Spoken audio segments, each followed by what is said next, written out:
Thank you to the organizers for this opportunity. The title of my talk today is HIV-related implementation research for key populations, designing for individuals, evaluating across populations, and integrating context. I have no disclosures. At this stage of the epidemic, we have a pretty good sense of what to do to prevent and treat HIV. But increasingly, we're asking ourselves, how do we do that best? And this is particularly relevant for those who are most marginalized, such as key populations. Where should services be implemented? At facilities, within the community, by whom, when, for what duration, how frequently, what should the dosage look like, and what should the delivery mechanisms be? And how do we integrate context? So what does it mean to design for individuals and take context into account?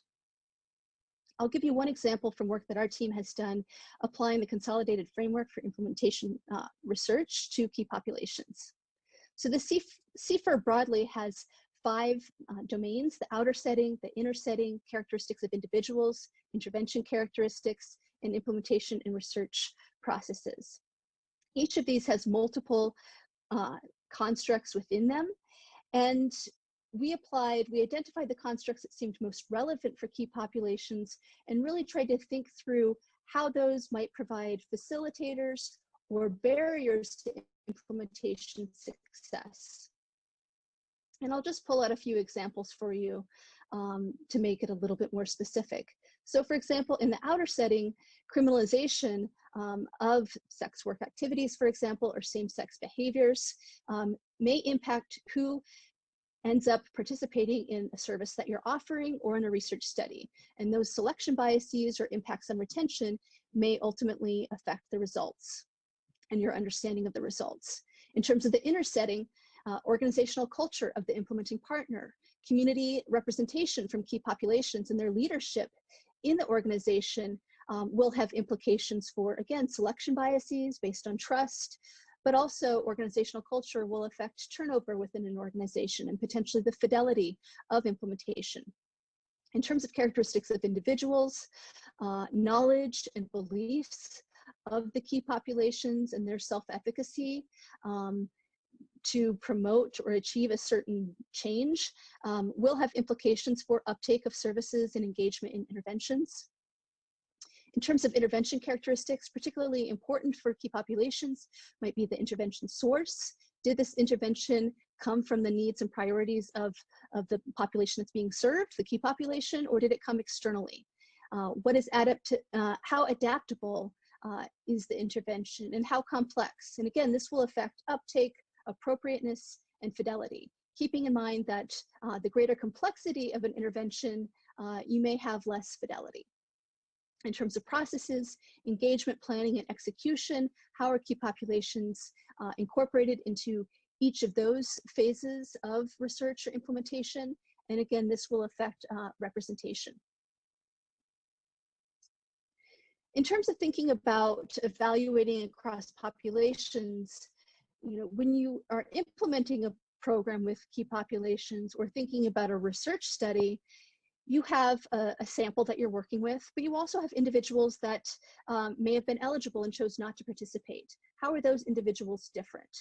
Also, who wasn't eligible to participate? How are those individuals different? And who is the population that ultimately you want your results to apply to, your target population? And increasingly with implementation science research, we want our sample population to look ever more closely like our target population. And the greater that the difference is between our sample and our target population, perhaps the less generalizable our results will be. So how do we go from designing for individuals to thinking about populations? Well, we have to recognize that there is a tension between tailored and person-centered services, which really are meant to adapt to the individual needs of populations, but also trying to achieve population impact and trying to implement interventions that will be scalable. We recognize that if we design for everyone, we are essentially designing for no one and aren't really meeting the heterogeneity of needs within a population, but also realizing that we're trying to understand how things can be feasibly brought to scale. Additionally, there's often an evidence hierarchy that really puts high value on efficacy and effectiveness studies and randomized control trials, and less emphasis on pragmatic research or real world data. And this may create problems when what we see in trials doesn't seem to actually work out in the real world once individuals are provided with options and may choose to take them up or not. So where feasible, there's a push to use existing data and more rigorous methods to assess impact.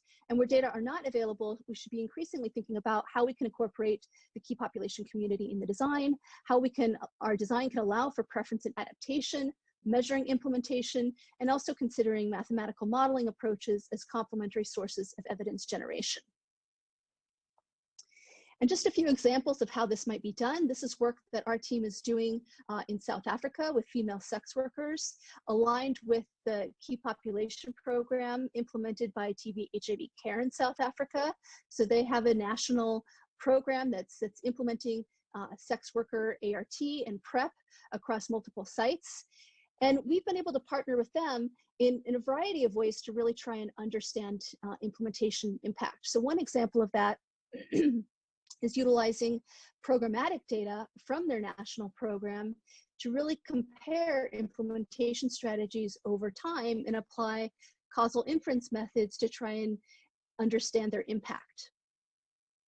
In a different study that we're doing with TB HIV Care, we're looking at an adaptive design. So we're co-located at a site in which services ART is being provided to female sex workers at a drop-in center, but then identifying those who are not virally suppressed and enrolling them in a study that's adaptive. So randomizing to one intervention, but then based on a woman's responsiveness, re-randomizing her to another intervention or set of interventions in order to, again, try and tailor the intervention to meet her needs while also trying to optimize efficiency.